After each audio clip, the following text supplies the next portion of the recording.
नमस्कार, मैं हूं संदीप चौधरी। आज सीधा सवाल में सीधे चुनाव की बात करने वाले हैं। आप कहेंगे चुनाव की बात? अच्छा, आप हरियाणा, महाराष्ट्र, झारखंड का जिक्र करेंगे। अरे अभी तो वो बहुत दूर की कौड़ी है। दरअसल नहीं, तैयारियां शुरू हो गई हैं और इसमें जम्मू कश्मीर को भी जोड़ लीजिए, जहां पर अनुच्छेद 370 हटे। 5 साल तो हो गए लेकिन चुनाव नहीं हुए हैं।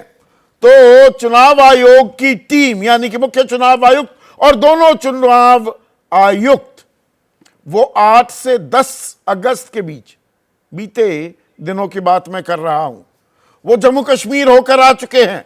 आज ये टीम हरियाणा में है, चंडीगढ़ में है, कल भी वहां रहने वाली है और उसके बाद महाराष्ट्र भी जाएगी और झारखंड भी जाएगी। यानी कि चुनावी शंखनाद कभी भी हो सकता है। और खास इसमें ध्यान रखने वाली बात यह है कि जम्मू कश्मीर में सर्दी आने से पहले, बर्फबारी होने से पहले चुनाव को मुकम्मल कराने की एक बड़ी चुनौती भी होने वाली है और उसी के साथ हरियाणा के चुनाव भी जोड़ दिए जाएंगे क्या?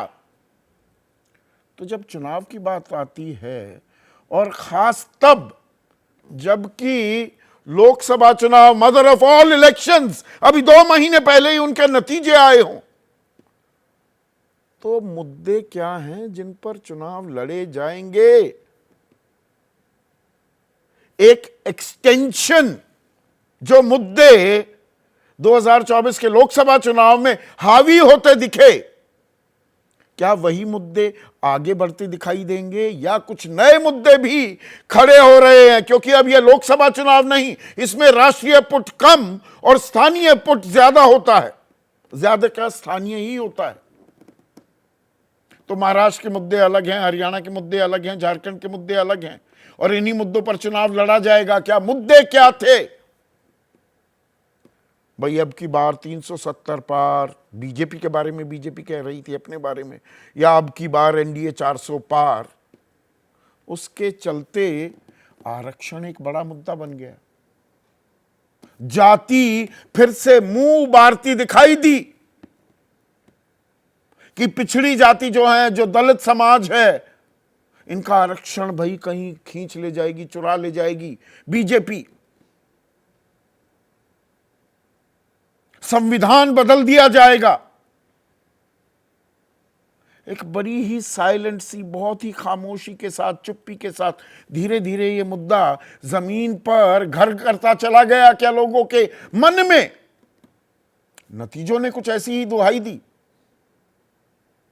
हिंदू मुस्लिम जो धर्म का कार्ड खेलने की पुरजोर कोशिश की यूएसपी है बीजेपी का, वो ज्यादा चलता नहीं दिखा।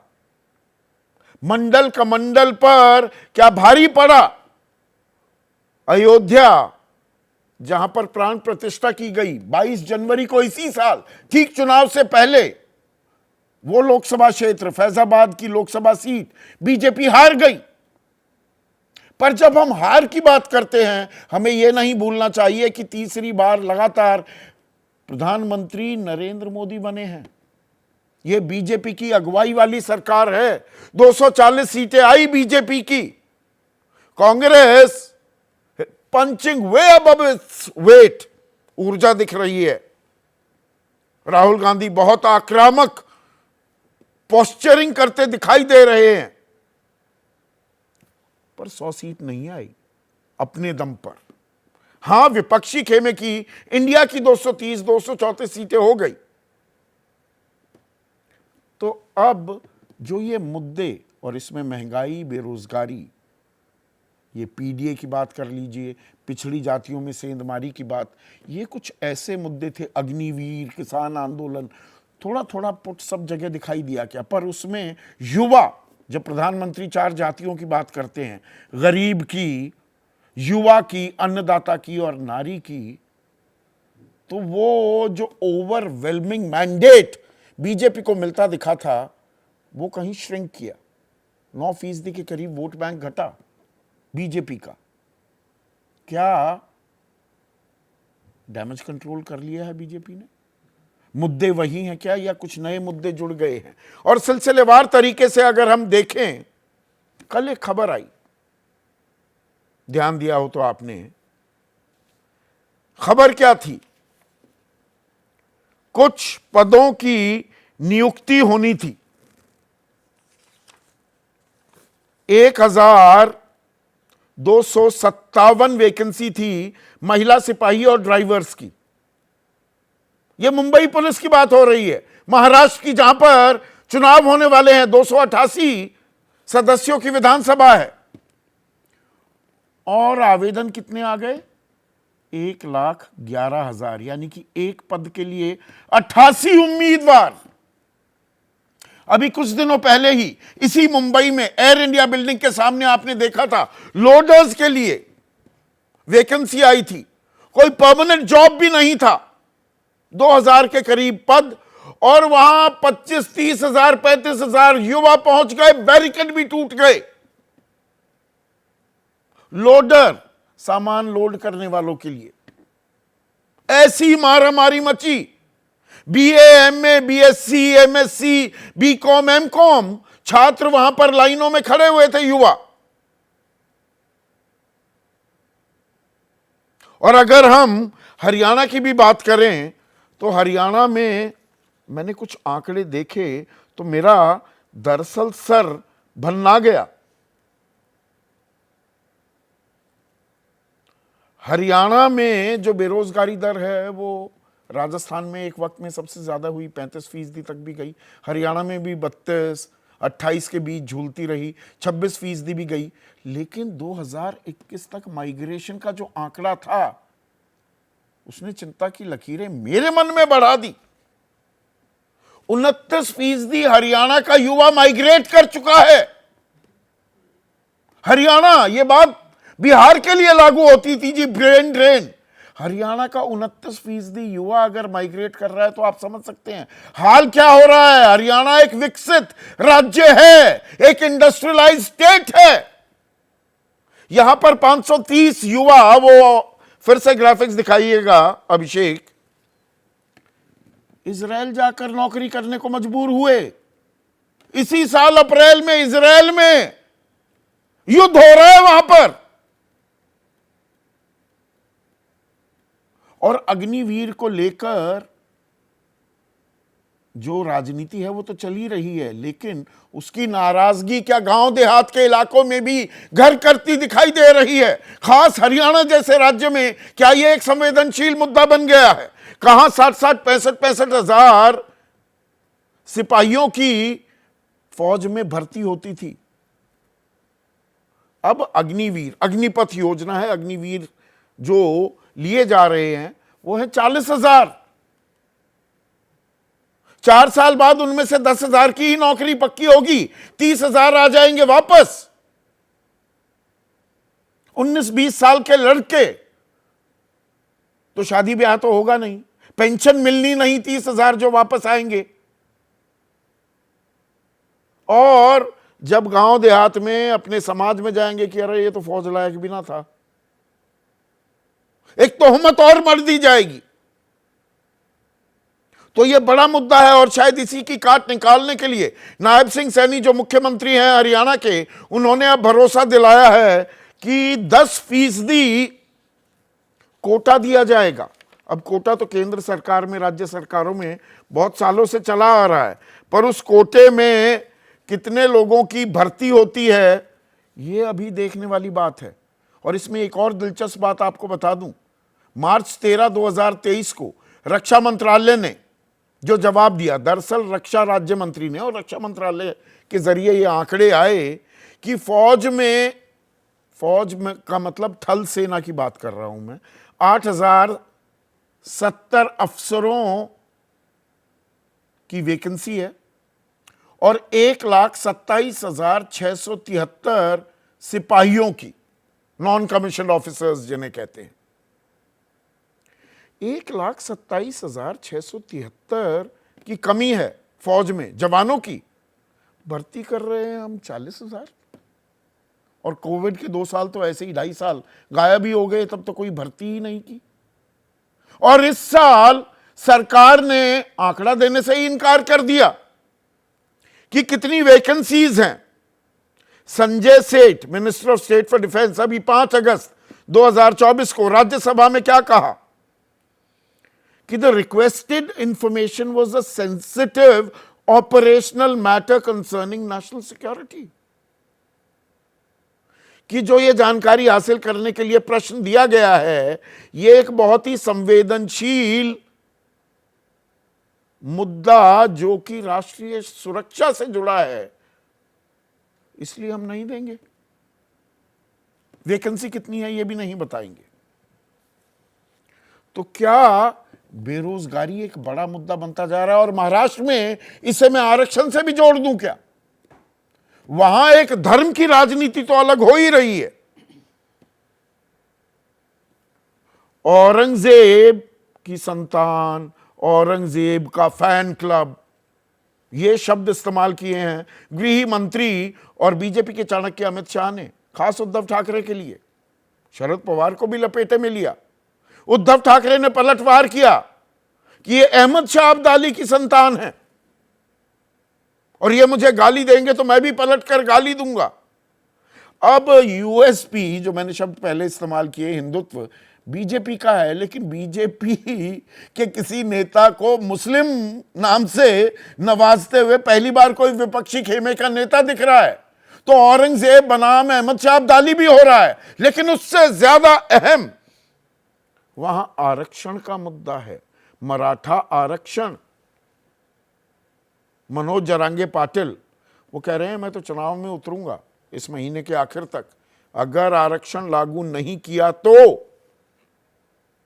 कि मुझे धोखा दिया जा रहा है। जो नेता मेरे खिलाफ हैं, चुनाव में हारे भी, किसी को लड़ाया नहीं, लेकिन अब पिछले दरवाजे से, चोर दरवाजे से विधान परिषद में उनको बैठाने की कोशिश कर रही है बीजेपी। उधर छगन भुजबल बीजेपी के साथ हैं। एनसीपी, अजित पवार गुट के बड़े नेता हैं, लेकिन वो पिछड़े समाज से आते हैं। वो कह रहे हैं कोटा ऐसे तो मिलेगा नहीं, पिछड़े समाज के अंदर कोटा विदन कोटा तो नहीं दिया जा सकता, मराठाओं को अलग से देना है तो दे दो। तो वो बीजेपी के लिए मुश्किलें खड़ी कर रहे हैं क्या? तो तेरी जाति मेरी जाति में कौन आगे बढ़ेगा, इसमें आरक्षण भी जुड़ा हुआ है, इसमें नौकरी भी है। एक कंटिन्यूअस थीम रोजगार है, और सरकार ने इस समस्या को बहुतेरा नकारने की, नजरअंदाज करने की, इस पर शतुर्मुर्ग बनने की बहुत कोशिश की लोकसभा चुनाव में। और आर्थिक सर्वेक्षण भी आया तो उसमें सरकार ने बताया बेरोजगारी दर 3.2% है देश में।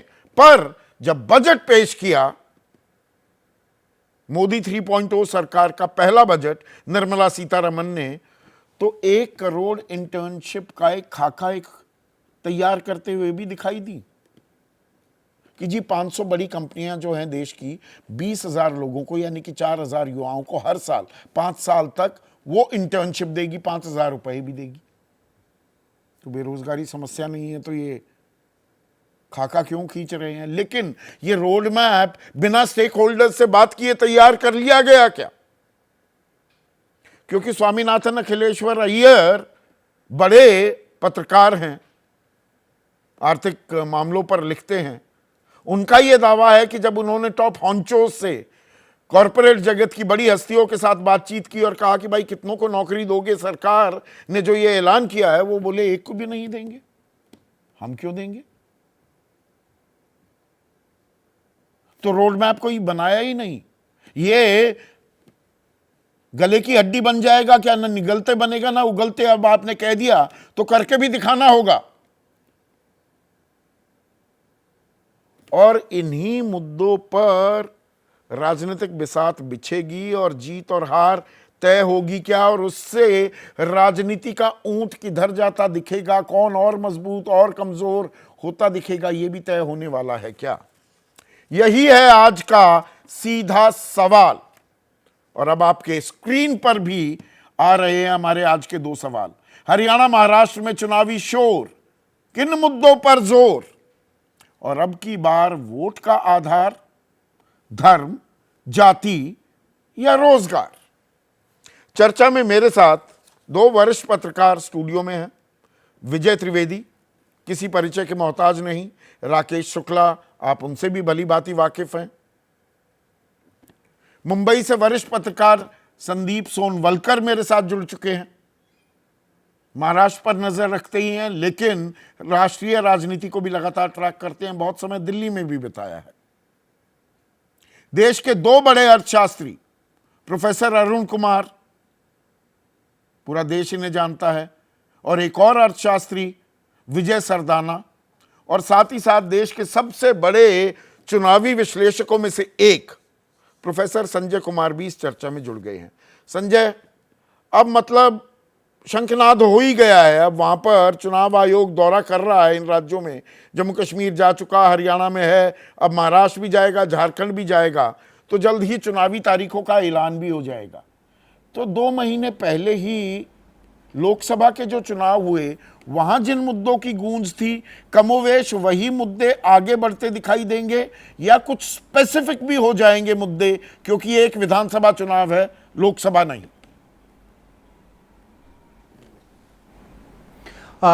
काफी कुछ तो वही उन्हीं मुद्दों की गूंज होगी जिन मुद्दों की गूंज 2024 के लोकसभा चुनाव में दिखाई पड़ा। लेकिन चूंकि आपने जिस बात का जिक्र किया संदीप कि ये विधानसभा के चुनाव हैं, कुछ लोकल मुद्दे भी उठेंगे। अगर हम अग्निवीर की बात कर रहे हैं, अगर हम बेरोजगारी की बात कर रहे हैं, तो ये सब मुद्दे ज्यादा मुखर होने की इनकी संभावना है विधानसभा चुनाव में। लोकसभा में शायद उतना मुखर नहीं हुआ। मैं ये नहीं कह रहा हूं कि लोकसभा में ये इन मुद्दों की का रोल नहीं रहा, इन मुद्दों का रोल था और इन्हीं मुद्दों के सहारे विपक्ष ने अच्छा प्रदर्शन किया। जिन राज्यों का अभी हम जिक्र कर रहे हैं, चाहे हरियाणा की बात करें, चाहे महाराष्ट्र की बात करें, तो ये मुद्दे भी होंगे, लेकिन कुछ ना कुछ और लोकल मुद्दे उभर के सामने आएंगे। और दोनों राज्य जिसका जिक्र हम कर रहे हैं, कम से कम महाराष्ट्र और हरियाणा, दोनों राज्यों में बीजेपी की सरकार है। लोकल मुद्दे होंगे जिससे बीजेपी को एक तरह से कॉर्नर करने में विपक्ष सफलता हासिल कर सकती है, क्योंकि गवर्नेंस के मामले पे कई ऐसे मुद्दे होंगे जिस पर विपक्ष हमलावर हो सकता है।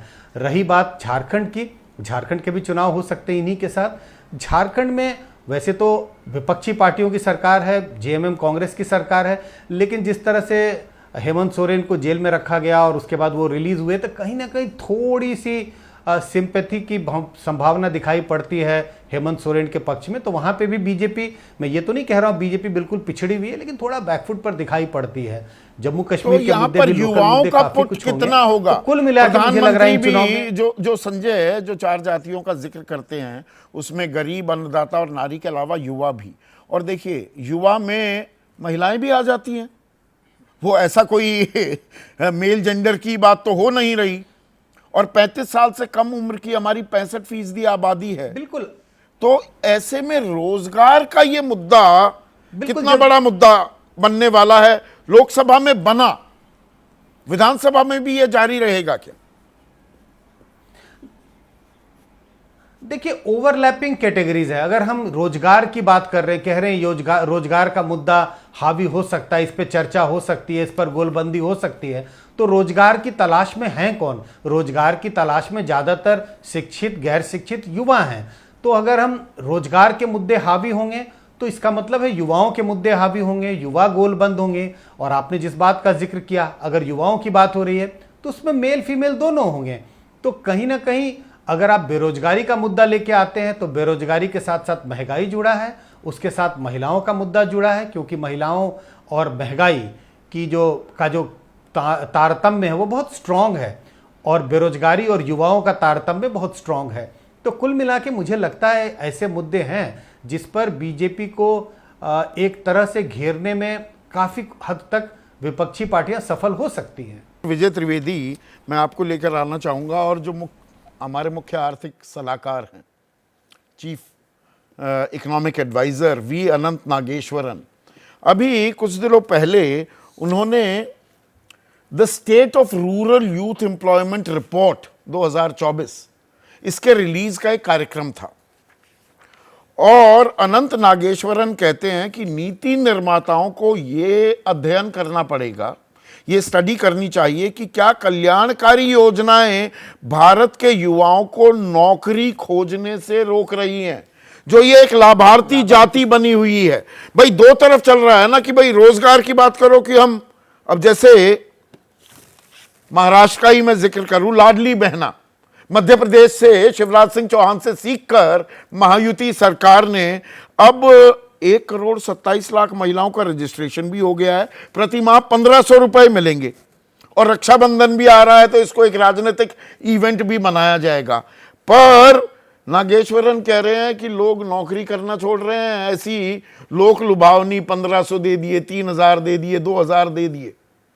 तो इसमें राजनीतिक नफा नुकसान किस तरफ ज्यादा दिख रहा है? अब मानस क्या है आम आदमी का? देखिए, नागेश्वरन साहब जो कह रहे हैं वो काफ़ी हद तक ठीक इस दृष्टि से है, इस नज़रिए से है कि जो लाभकारी योजनाएं हैं या जो लाभार्थी आप बना रहे हैं वो जो अशिक्षित युवा है उनके काम आ सकते हैं। क्या 1,500 रुपए के जो स्कीम है उससे आप युवाओं को रोजगार दे सकते हैं या सेटिस्फाई कर सकते हैं?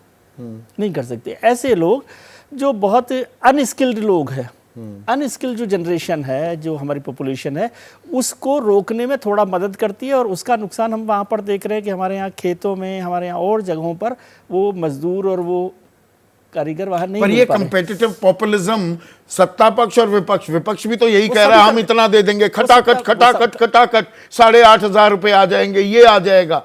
नौकरी पक्की की बात कोई नहीं कर रहा। निर्मला सीतारमन 1 करोड़ इंटर्नशिप की बात करते हैं, वो दे भी दो। पहली बात तो वो कह रहे हैं उद्योगपति, हम तो एक नौकरी, एक इंटर्नशिप नहीं देने वाले। फर्ज करो दे भी दी तो इंटर्नशिप कोई पक्की नौकरी थोड़ा है। इंटर्नशिप तो आपकी बेरोजगारी को 12 महीने के लिए 5,000 रुपए मिल गए, उसके बाद वापस। लेकिन उसको आप आगे बढ़ा रहे हैं, एक तरह से केवल पोस्टपोन कर रहे हैं रोजगार देने के मौके को। इसलिए इंटर्नशिप का एक फ़ायदा हो सकता है कि एक तो पहले ये कितना प्रैक्टिकल होगा, 500 कौन सी कंपनियां, फिर उनमें 1 करोड़ लोग और वो 5 साल के लिए आने, यानी 20,000 लोग आने हैं, 20 लाख लोग आने हैं वहाँ पर, तो वो कैसे होगा। और मेरी भी बात बहुत सारी जो बड़ी कंपनी नहीं, 500 कंपनियों में 20,000 ही आएंगे, 20 लाख तो ये बिल्कुल नहीं हो पाएगा। 20,000 लोग 500 कंपनियों में इंटर्नशिप, हर साल 4,000 लोग। नहीं तो फिर उससे क्या होगा। और इंटर्नशिप क्या वो कंपनियां क्यों इंटर्नशिप दे रही हैं, क्या वो इसमें अश्योर कर रही हैं कि भाई इन इंटर्नशिप के बाद, जैसे आजकल मैं बहुत सारी यूनिवर्सिटीज़ के वो देखता हूँ ऐड, उसमें लिखा होता है प्लेसमेंट गारंटी। आजकल उनकी उस पर लिखा हुआ नहीं होता कि उनका प्रोफाइल क्या है। ये देखिए, तजुर्बेकार रिपोर्टर जिसने एड़ियां घिसी हों सड़कों पर, गली खड़ंजों और संसद में भी, आपने ऐसी अहम बात कही, मैं वो बाद के लिए बचा कर रखी थी पर अब बतानी पड़ेगी दर्शकों को। आप तो नॉर्मल कॉलेजेस की बात कर रहे हैं कि प्लेसमेंट इतनी, वो भी खामखा का ओवर एडवर्टाइज करते हैं। एक बच्चे को नौकरी मिलेगी 40 लाख रुपए सालाना की, वो ऐसे कर देंगे कि जैसे हमारे कॉलेज में हर बच्चे को मिल गई। ये मैं क्यों कह रहा हूं और पूरी जिम्मेदारी से कह रहा हूं। पिछले 3 साल का IITs का हाल देखिए, सबसे प्रतिष्ठित 2022 में 17,900 लोगों ने रजिस्टर किया प्लेसमेंट के लिए। प्लेसमेंट मिली 14,490, यानी कि 19% खाली हाथ रह गए, कुछ नहीं मिला। ये ठीक है। फिर भी 2020 की 2023 में 20,000 ने रजिस्टर किया, 15,830 को प्लेसमेंट मिला, यानी कि नौकरी मिली, 21% खाली हाथ रह गए। ये भी ठीक है। 2024 इस साल 21,500 ने रजिस्टर किया IIT, वही कर रहा हूं, IIT 13,410, मात्र 13,410 को प्लेसमेंट मिला। 38%, 100 IITian में से 38 को नौकरी नहीं मिली। तो ये हाल है। यही बात मैं कह रहा हूँ ना, प्लेसमेंट को लेकर भी इतना बड़ा वो चल रहा है। तो इंटर्नशिप में क्या वो लोग गारंटी दे रहे हैं, क्यों इंटर्नशिप दे रहे हैं, और इंटर्नशिप के बाद क्या होगा उनका, वो तो और फ्रस्ट्रेशन होगा। यदि इंटर्नशिप के बाद ही मान लीजिए, रोटेशनल इंटर्नशिप है ना, 4-4 हजार लोगों को हर साल दोगे, यानी कि 20 लाख लोग हो जाएंगे एक साल में। तो वो पहले 20 लाख कहाँ जाएंगे जब अगले 20 लाख को इंटर्नशिप वो इंटर्नशिप वाले लोग कहाँ जाएंगे, क्या उनको वो कंपनियां लेने के लिए तैयार हैं, क्या उनका कोई प्लेसमेंट हो रहा है। तो या तो आप उस बेरोजगारी को 1 साल के लिए पोस्टपोन करोगे, भी ठीक है 5,000 रुपए कर रहा है तो वो संदीप जी के पास नहीं आएगा कि सर मेरी नौकरी का करवाइए, हो जाएगा। लेकिन 1 साल बाद वो क्या करेगा। क्या इस इंटर्नशिप प्लान में सरकार ने उन कंपनियों से बात की कि भाई ये 5,000 रुपए तो हम दे रहे हैं, लेकिन आगे मैं कह रहा हूं इंटर्नशिप की बात ही नहीं है। दरअसल या तो झुंझुना पकड़ाया जा रहा है, 1,500 रुपए ले लो, 3,000 रुपए ले लो, कोई 5,000, कोई खटाखट, कोई फटाफट, कोई टकाटक। एक और मैं आपको 8,500 ले लो। नौकरी पक्की कौन दे रहा है? कोई नौकरी नहीं दे रहा है। और एक और इन्फॉर्मेशन मैं आपको दूं कि अभी पिछले 10 साल में 5 साल में हिंदुस्तान से बाहर जाकर पढ़ने वाले बच्चों की भी तादाद बढ़ी है और वो पैसा बहुत लग रहा है वहाँ पर 50 लाख 25 लाख, क्योंकि आपने एजुकेशन लोन बांग्लादेश जा रहे हैं भाई पढ़ने। बहुत से लोगों ने पूछा ये बांग्लादेश हमारे छात्र क्या करने जाते हैं? मेडिकल करने जा रहे हैं, लेकिन उनका हाँ नहीं, लेकिन उनका भी प्लेसमेंट नहीं हो रहा। मैं देखता हूँ, आप बांग्लादेश की बात कर रहे हैं, यूएस में जो लोग पढ़ रहे हैं वो लोग भी प्लेसमेंट के लिए घूम रहे हैं। तो आपने यहाँ से एक बड़ी आबादी को बड़ा पैसा, तो ये तो आंकड़े अभी दिए और इन पर जिनका प्रोफेसर अरुण कुमार, जी हाँ संदीप, महाराष्ट्र में तो इसमें अच्छा खासा छौंक भी लग रहा है। बेरोजगारी के साथ वो मनोज जरांगे पाटिल वो चल पड़े हैं, मराठा आरक्षण चाहिए, उसमें पिछड़ी जाति की राजनीति कर रहे हैं छगन भुजबल। अब बीजेपी दोनों में फंस रही है, बीजेपी फंस रही है या दरअसल उद्धव ठाकरे को ये फंसाने की कोशिश हो रही है? ये कितना बड़ा मुद्दा बनता दिख रहा है, क्योंकि निरंतरता सेंट्रल थीम तो नौकरी की बात हो गई और उसमें बात आ गई मराठा आरक्षण की भी और उसमें जाति की भी बात आ गई। बिल्कुल, मुद्दे एक दूसरे से बहुत जुड़े हुए हैं। मराठा आरक्षण की बेसिक वजह यह है कि किसानों की खेती घट रही है। जो मराठा खेती करके बड़े माने जाते थे उनमें बंटवारा हो गया, खेती छोटी हो गई, तो नौकरी सबको चाहिए और नौकरी चाहिए तो आरक्षण चाहिए, तो नौकरी आरक्षण धंधा सब आपस में जुड़ गया। किसानों की आत्महत्या 5000 के आसपास होती है साल भर में। आप सोचिए, इतने प्रगतिशील राज्य में कई सालों से हो रही, कोई बोल नहीं रहा। तो जाहिर तौर पे तमाम मुद्दे, इसलिए मुझे लगता है कि पूरे चुनाव को जाति पर लाने की कोशिश, यहां पर एक और चीज आपको बता दूं, मैंने और यही वजह चीफ इकोनॉमिक एडवाइजर अनंत नागेश्वरन का जिक्र किया। जिस रिपोर्ट को वो जारी कर रहे थे जब उन्होंने ये बातें कही, उस रिपोर्ट में क्या कहा गया है? रिपोर्ट का नाम फिर से बता देता हूं, the state of rural youth employment report, यानी कि ग्रामीण इलाकों में जो युवाओं के रोजगार की स्थिति क्या है, सूरत हाल क्या है। 85% नौकरी बदलना चाहते हैं, 85% ग्रामीण युवा। कृषि को कोई नौकरी ही नहीं मान रहा। वजह क्या? 70% कहते हैं ना तो मुनाफा हो रहा और ना उत्पादकता हो रही। यह हाल है और हम आंखें मूंदे बैठे हैं।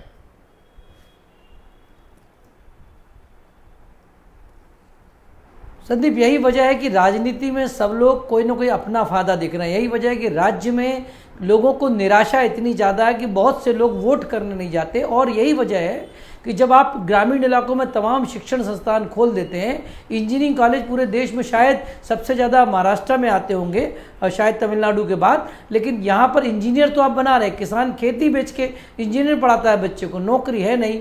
तो और दूसरा, महाराष्ट्र औद्योगिक तौर पर बहुत बड़ा प्रगतिशील राज्य था, लेकिन ये सच है जब IITM 100 में से 38 को नौकरी नहीं मिल रही, ये डोनेशन वाले इंजीनियरिंग वालों को क्या नौकरी मिलेगी?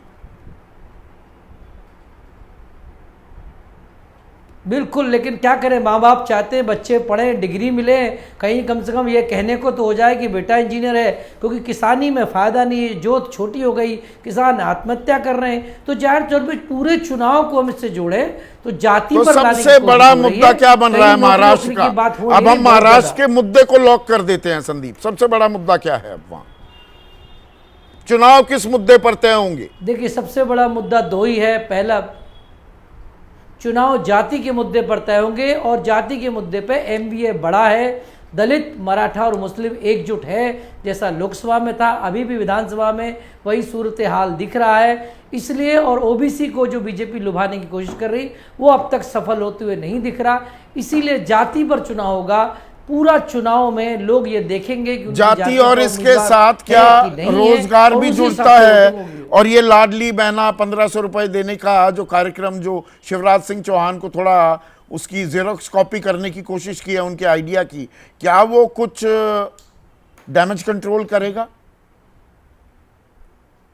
या नौकरी मांग रहे हैं लोग? थोड़ा बहुत निश्चित तौर पे मदद करेगा, लेकिन महाराष्ट्र में देखिए नौकरी तो मांग ही रहे। वैसे भी महाराष्ट्र में चुनाव बड़ा खर्चीला होता है। वोट का रेट जो है वो 1500 नहीं है, वो रेट 5000 से लेकर 10,000 तक जाता है। तो 1500 में क्या होगा मुझे बड़ा मुश्किल दिखता है, लेकिन क्या करें, लोगों को नौकरी की ज़रूरत है। और मुंबई जो शहर कहते हैं कि यहाँ कोई भूखा नहीं सोता, लेकिन अब मुंबई में भी ये मुश्किलें बढ़ती जा रही हैं, रोजगार खत्म होते जा रहे हैं। रोजगार खत्म होते जा रहे हैं। हरियाणा की भी बात करें, वहां भी जाति, जाट वर्सेस नॉन जाट की राजनीति बीजेपी ने अच्छी खासी की है, उसके डिविडेंड भी मिले, लेकिन लोकसभा में 5 सीटें कम हो गई, 10 में से 5 ही जीत पाए, पिछली बार 10 में से 10 थी।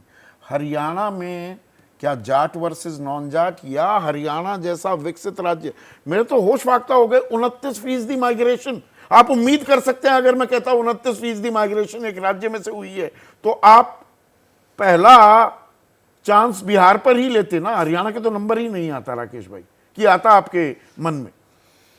नहीं, देखिए, हरियाणा की तासीर अलग है और बिहार की तासीर अलग है। हरियाणा की तासीर मैं इसलिए अलग कहता हूं क्योंकि हरियाणा में एक अलग तरह का पैटर्न है और वही पैटर्न हमको दुनिया भर में एक प्रसिद्धि दिलवाता है। उस बात से हम इनकार नहीं कर सकते। नहीं, वो पंजाब में ज्यादा हरियाणा वाले नहीं जाते कि कनाडा में पूरी की पूरी कॉलोनी, पूरे के पूरे शहरी बस गए। ठीक है, लेकिन पलायन का दोनों की स्थितियां अलग हैं। हाँ। देखिए, बिहार का जो पलायन है वो अलग स्थितियों में होता है और हरियाणा का पलायन अलग स्थितियों में होता है, इसलिए दोनों की तुलना मैं नहीं कर सकता। बिहार का पलायन कई बार इसलिए ज़्यादा हुआ क्योंकि वहाँ की कानून व्यवस्था बहुत खराब थी, इसलिए लोग, एक आदमी घर पे रुका और बाकी लोगों को बाहर भेज दिया। दूसरा, गरीबी की स्थितियाँ बहुत खराब थी, इसलिए कमाने के लिए लोग बाहर गए। लेकिन हरियाणा में, हरियाणा के लोग इसलिए नहीं गए कि वहाँ कानून व्यवस्था खराब थी, हरियाणा के लोग इसलिए नहीं गए कि वहाँ गरीबी का बहुत खराब आलम था। तो दोनों में एक अंतर है। रही बात चुनाव की, राजनीति में लोकसभा चुनाव और विधानसभा चुनाव का आपको भी अच्छा अनुभव है कि दोनों चुनाव एक जैसे नहीं होते। इसमें आपने 3 बड़े महत्वपूर्ण मुद्दे गिनाए, धर्म, जाति और रोजगार। अब इसमें देखना यह होगा कि यदि धर्म प्रभावी हुआ तो आपका जातिवाद और रोजगार दोनों बिल्कुल बौने हो जाएंगे। और चुनाव में जब भी धर्मवाद प्रभावी होता है तब हरियाणा में होता दिख रहा है आपको? नहीं, हरियाणा में देखिए धर्मवाद नहीं होगा, वहाँ हिंदू मुसलमान, वहाँ हिंदू मुसलमान नहीं होगा। लेकिन हरियाणा, लेकिन संदीप भाई, हरियाणा में एक बहुत बड़ा फैक्टर है, वहाँ के जो आपके राम रहीम टाइप का जो पूरा कुनबा है, रामपाल, राम रहीम, ये भी चुनाव को बहुत प्रभावित करता है। तो धर्म भले ही सीधा वाला ना हो, लेकिन पर्दा के पीछे वाला धर्म भी वहाँ पे है। और वो जाति है, जाट वर्सेस नॉन जाट, जाति वहाँ प्रभावी है, जाति वहाँ सबसे बड़ी प्रभावी है हरियाणा में। और जाति को लेके भारतीय जनता पार्टी एक नया समीकरण लेके चल रही है। नायब सिंह सैनी को इसीलिए तो बनाया है कि 2 बार वो गैर जाट की राजनीति की और इस बार बंसीलाल के बहू को लाके उन्होंने एक ये भी संदेश देने का प्रयास किया है कि अब जाति हमारे लिए, यानी जाट हमारे लिए अछूत नहीं है।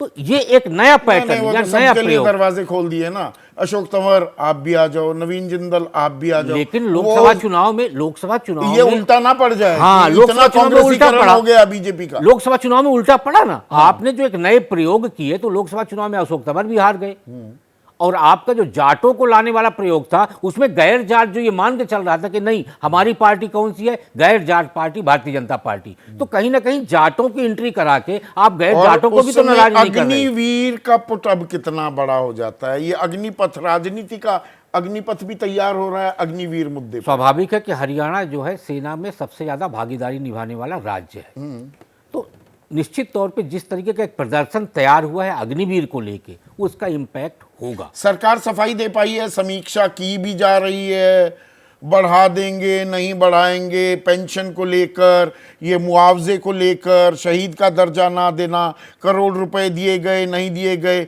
वो सरकार ने दिए या बीमा कंपनी ने दिए, इन बातों की इतनी बारीकियों में गांव देहात में लोग जाते हैं जिसका आप अंदाजा भी नहीं लगा सकते। देखिए, बहुत सारी चीज़ों को स्पष्ट करने का प्रयास किया गया है। जिस तरीके से नकारात्मक वातावरण अग्निवीर को लेके बना था, सरकार की तरफ से एक बात ये की गई कि तमाम राज्य सरकारों को कहा गया कि आप अपने यहाँ 10% का आरक्षण दीजिए, तो एक विश्वास दिलाने का प्रयास किया गया कि नहीं साहब, तो बहुत पहले से था। नहीं, बहुत बेरोजगार नहीं होंगे, 25% भर्ती पहले हो जाएगी जो अग्निवीर का प्रशिक्षण लेंगे। उसके बाद इन्होंने कहा कि नहीं कोई बेरोजगार नहीं होगा, हम ज्यादा से ज्यादा लोगों को, यानी कि जो आपका पहले कोटा था भर्ती का उस कोटा को भी आपने बढ़ाया है। फिर एक नई रिपोर्ट आई कि सेना की तरफ से कुछ नए रिकमेंडेशन दिए गए हैं कि आप अग्निवीर योजना में ये तरह के सुधार करिए, उसको भी प्रचारित किया गया। जनरल नरवणे किताब उनकी प्रकाशित करने की इजाजत नहीं दे रहा रक्षा मंत्रालय।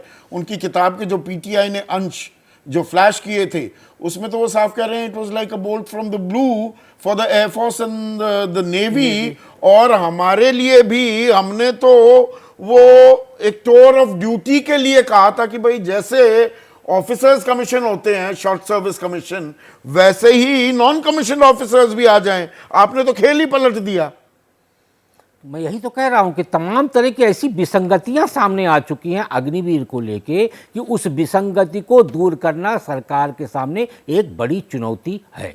एक बड़ी चुनौती है। प्रोफेसर अरुण कुमार, ये जो रोजगार सरकार ने कम से कम माना है कि एक बड़ी समस्या है, पर इस रोजगार में साथ ही साथ चीफ इकोनॉमिक एडवाइजर वी अनंत नागेश्वरन का ये कहना कि आप कल्याणकारी नीतियां भी कहीं 1,500 दे रहे हो, कहीं 2,000 दे रहे हो, लोगों को आप हतोत्साहित कर रहे हो रोजगार हासिल करने के लिए, तो ये दोनों चीजें कदम ताल कैसे करेंगी? हर राजनीतिक दल, सत्ता पक्ष की बात नहीं है, विपक्ष भी रेवड़ियां भी बांट रहा है, और दूसरी तरफ रोजगार के आयाम खोजने की बात तो हो रही है, पर पक्का खाका कोई नहीं दे रहा। देखिए, जो अनंत नागेश्वरन जी ने कहा, वो उन्होंने कहा कि स्टडी करने की जरूरत है। उन्होंने ये नहीं कहा कि इस वजह से लोग नहीं आ रहे, क्योंकि सबको दिख रहा है कि अभी जैसे पुलिस की भर्ती के लिए यूपी में 60,000 नौकरी के लिए 46 लाख लोगों ने अप्लाई किया। 49 लाख अगर लोगों। हतोत्साहित होते तो वो क्यों अप्लाई करते? और अगर जो आप देखिए, जो अभी एयर इंडिया का जो हुआ, जिसमें भगदड़ मच गई, कुछ 100 नौकरियों के लिए 50,000 लोग आ गए, भगदड़ हो गई। उसके पहले रेलवे की नॉन टेक्निकल जॉब के लिए 30,000 के लिए 1.25 करोड़ लोगों ने अप्लाई किया। तो ये बात तो सही नहीं लगती है कि लोग हतोत्साहित हो गए हैं इसलिए नहीं कर रहे। वो भी लेंगे और उनको नौकरी चाहिए, क्योंकि नौकरी से ही डिग्निटी आती है। अगर जो लड़का जो है, जिसका जो है काम नहीं है, तो उसको शादी भी नहीं होगी, उसका जो है परेशानी बनी रहेगी परिवार में भी और समाज में भी। मैं कोई इंपीरिकल डेटा नहीं दे रहा हूं हमारे प्रोफेसर अरुण कुमार, एक सेकंड के लिए रोकना चाहूंगा, पर भुक्तभोगी होते हुए और जो जानकारी मेरे पास पक्की है, गांव देहात से मेरा संबंध है, आजकल गांव देहात में दिहाड़ी मजदूर मिलना असंभव हो गया है, क्योंकि बहुत सारे लोग जो मजदूरी करते थे, अब उनको 5 किलो अनाज मिल रहा है तो वो घर में बैठते हैं। दिल किसी दिन करेगा भी मजदूरी करने का, तो ऐसी वो रकम मांग लेंगे कि दूसरा देने वाला 2 बार सोचे। तो हतोत्साहित तो हो रहे हैं लोग, ऐसी बात नहीं है। मैं पर कोई इंपीरिकल एविडेंस के आधार पर नहीं कह रहा हूं। नहीं, ऐसा है कि देखिए, अगर हमारे कृषि में सुख चैन होगा, कृषक को ज़्यादा आमदनी मिलेगी, तो वो तनख्वाह भी ज़्यादा देगा वर्कर को। अभी तो क्योंकि जो उसको, कृषक को यह लगता है कि मेरी आमदनी कम है, तो मैं जितना कम से कम पे कर सकता हूँ उतना कम से कम पे करूँगा वर्कर को। तो इसलिए ये एक इंटीग्रेटेड मैक्रो इकोनॉमिक प्रॉब्लम है कि कितने आपके काम बन रहे हैं, क्योंकि नौकरी तो सबको नहीं मिल सकती है। अब जैसे माइक्रो सेक्टर है, उसमें 6 करोड़ यूनिट हैं, जिसमें कि 11-11.5 करोड़ का रोजगार है, और वहाँ पे 1.7 का एम्प्लॉयमेंट होता है एक माइक्रो सेक्टर की यूनिट में। तो 1.7 में कोई नौकरी नहीं है, वहाँ पे तो जो सेल्फ एम्प्लॉयमेंट है। उसी तरह कृषि में 85% जो किसान है वो छोटे किसान हैं, वहाँ पे भी सेल्फ एम्प्लॉयमेंट है। तो सेल्फ एम्प्लॉयमेंट में क्योंकि आमदनी कम है, इसलिए एक परेशानी है। और जो हमारे यहाँ जो काम है वो असंगठित क्षेत्र में है 94%, वहाँ पे जो 94% है उसके लिए सरकार जो नहीं, उस प्रायोरिटी पर नहीं ध्यान दे रहा है क्या बजट कोई? में अगर देखें- देखिए, टू बी फेयर टू अनंत नागेश्वरन, नहीं। इसी कार्यक्रम में उन्होंने एक और बात जो आप लगातार रेड फ्लैग करते हो, बताते हो आप दर्शकों को प्रोफेसर साहब, कि हमारी जो अर्थव्यवस्था 94% असंगठित क्षेत्र में है। तो यहां नागेश्वरन ने यह बात भी कही कि हमें इस बात का भी अध्ययन करने की अब जरूरत आन पड़ी है कि कोविड के बाद कितना और इनफॉर्मलाइजेशन ऑफ लेबर हो गया है, कितना मजदूर असंगठित क्षेत्र में चला गया है। जी हाँ, तो इसलिए मेरा ये मानना है कि जो बजट है, बजट ने कोई नई प्रायोरिटी नहीं दी। जैसे कि आपने कहा 500 कंपनियां हैं, वो तो संगठित क्षेत्र की हैं, और वहाँ पे भी टेम्प्रेरी काम, जैसे आपने कहा कि 1 साल के लिए, उसके बाद क्या होगा? जब तक कि आप ज़्यादा और रोज़गार पैदा नहीं करेंगे तो वो फिर जो सड़क पे आ जाएंगे। तो इसलिए जो मेरा मानना है कि अगर बजट को आप देखें तो बजट में सिर्फ 1% बढ़त की गई है, और जो रोजगार पैदा करने वाली स्कीम है वो जो अगर आप रियल टर्म में देखें, मेरा मूल inflation सवाल जो adjusted, था तो उसमें कटौती है। प्रोफेसर साहब, मेरा मूल सवाल बिल्कुल सीधा है। देखिए, दोनों तरफ, सत्ता पक्ष हो व विपक्ष, वो 1,500 दे देंगे, 3,000 दे देंगे, 5,000 दे देंगे, 8,500 दे देंगे, खटाखट फटाफट। इससे रोजगार की समस्या सुलझ जाएगी क्या? असल कोई लॉन्ग टर्म प्लान किसी के पास है क्या, या सिर्फ चुनावी फसल काटने की फिराक में रहते हैं कि हर सीजन आएगा कुछ कुछ नई बातें जोड़ देंगे? बता रहा था कि बजट में अगर आप देखें तो बजट में कितना विस्तार हुआ है रोजगार पैदा करने के लिए। तो रोजगार आपका कहाँ पैदा होता है? रूरल एम्प्लॉयमेंट गारंटी स्कीम में है, रूरल डेवलपमेंट में है, एजुकेशन में है, हेल्थ में है। यहाँ पे रियल टर्म में यहाँ पे कटौती हो गई है। तो बढ़त होने की जगह जब कटौती होगी लेबर इंटेंसिव सेक्टर में तो रोजगार नहीं पैदा होगा। तो और जो बढ़त capital के intensive बजाय sector है, कटौती उनमें हो अगर आप रही है। बढ़त- आप भी एमएसएमई पर बहुत पैनी नजर रखते हैं विजय भाई, और यहाँ पर ये 1 करोड़ इंटर्न्स भाई होना चाहिए, ये चीजें हो जाए, पर उसका रोड मैप कोई तैयार होता दिखा? या मैं स्वामी अय्यर की बात मान लूं, वो जो उद्योगपति टॉप होमचोज ने कह रहे हैं हम तो 1 को भी नहीं देंगे इंटर्नशिप? तो ख्याली पुलाव पकाए जा रहे हैं क्या रोजगार के नाम पर? संदीप जी, सबसे पहले आपको, सभी पैनलिस्ट को और दर्शकों को मेरा प्रणाम।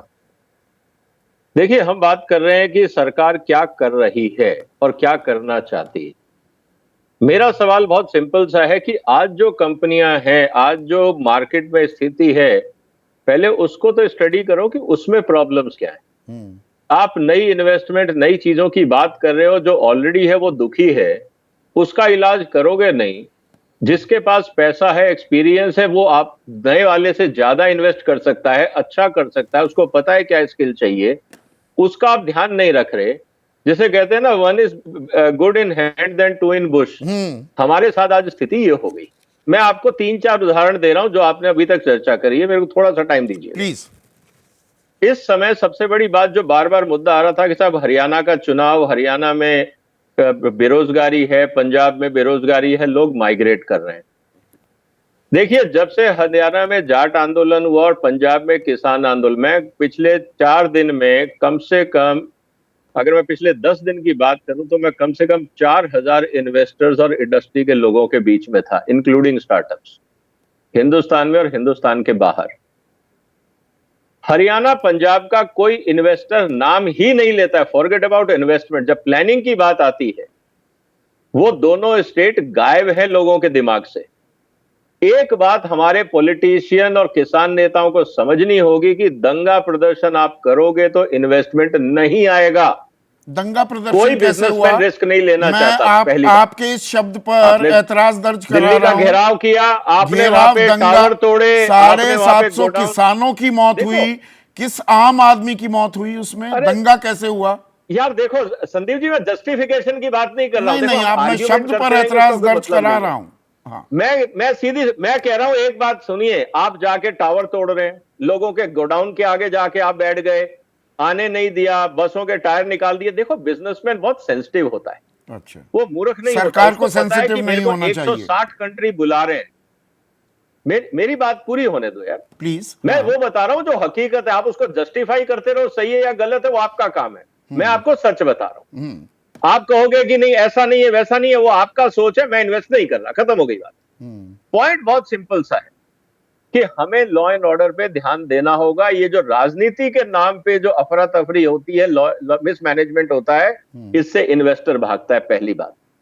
दूसरा, इस समय आपने कहा कि खेती के अंदर कमाई नहीं है। अब भारत सरकार की कस्टम पॉलिसी उठा के देख लीजिए। एक तरफ भारत सरकार कहती है कि हम तिलहन में पैदावार बढ़ाएंगे, दूसरी तरफ कस्टम ड्यूटी 0 है। मैं भारत के किसान से क्यों खरीदूंगा यार, जब मेरे को अंतरराष्ट्रीय बाजार में सस्ता मिल रहा है। मैं व्यापारी हूं, मुझे आपकी नेतागिरी से कोई लेना देना नहीं है। आप करते रहिए। आपकी मजबूरी क्या हो गई? एक तरफ आपको करना है इन्फ्लेशन कंट्रोल, देश में कॉस्ट ऑफ प्रोडक्शन एमएसपी बढ़ रहा है, कंज्यूमर कहता है महंगाई बढ़ रही है, कम करो, तो आयात चालू कर दो, महंगाई कम हो गई, किसान कहता है रेट नहीं मिल रहा। इसका कोई अंत नहीं है। मैं आपको आज लिख के दे रहा हूं संदीप जी, आने वाले दिनों में झगड़े बढ़ेंगे। विजय भाई, इंटर्नशिप को लेकर भी रोड मैप कुछ बनाया नहीं, कॉर्पोरेट हाउसेस से बात नहीं की, इंटर्नशिप की घोषणा हो जाती है। हाँ प्लीज, 30 सेकंड्स हैं टाइम। हाँ, हाँ, मैं मिला बहुत सारे एंटरप्रेन्योर्स को, स्टार्टअप्स को। उनसे मैंने एक ही चीज पूछी कि भैया एक्सपेंशन का क्या सोच रहे हो? कहता है सर मार्केट बहुत अच्छा है, अपॉर्चुनिटी है, लेकिन करप्शन इतना है कि हम परेशान हो गए। अब वो बताइए कि वो अपना बिजनेस बढ़ाए या आपके इंस्पेक्टरों को मैनेज करे। जब वो अपना बिजनेस नहीं बढ़ा पा रहा, आप स्थिति ये देख लीजिए कि रॉ मटेरियल लोग ढो ढो के साउथ इंडिया से नॉर्थ ला रहे हैं, नॉर्थ से साउथ लेके जा रहे हैं, साउथ में दूसरी फैक्ट्री नहीं लगाना चाहते, नॉर्थ में दूसरी फैक्ट्री नहीं लगाना चाहते because of corruption by inspectors. तो विजय भाई, और ये चर्चा हम आगे बढ़ाएंगे। अभी चुनावी सीजन शुरू हुआ है। जो आप कह रहे हैं, you are hitting the nail on the head. कुछ कड़वी बातें भी जो आप कह रहे हैं, ये सिर्फ चुनावी लॉलीपॉप देकर आपको लगता है कि हम विश्व गुरु बन जाएंगे। ये सत्ता पक्ष विपक्ष दोनों के लिए लागू होता है। और असल मुद्दों को अगर हम डक करते रहेंगे, यहां पर कह रहे थे कि कोई हरियाणा या पंजाब में पैसे लगाने को तैयार नहीं। विजय भाई, सिक्के का एक और पहलू यह भी है कि भारतीय बड़े उद्योगपति भी they are sitting on a pile of money, पर वो भारत में ही निवेश करने को तैयार नहीं है। ये सिर्फ हरियाणा या पंजाब की बात नहीं है, पर यह मुद्दा ऐसा है, हम इसे आगे भी बढ़ाने वाले हैं।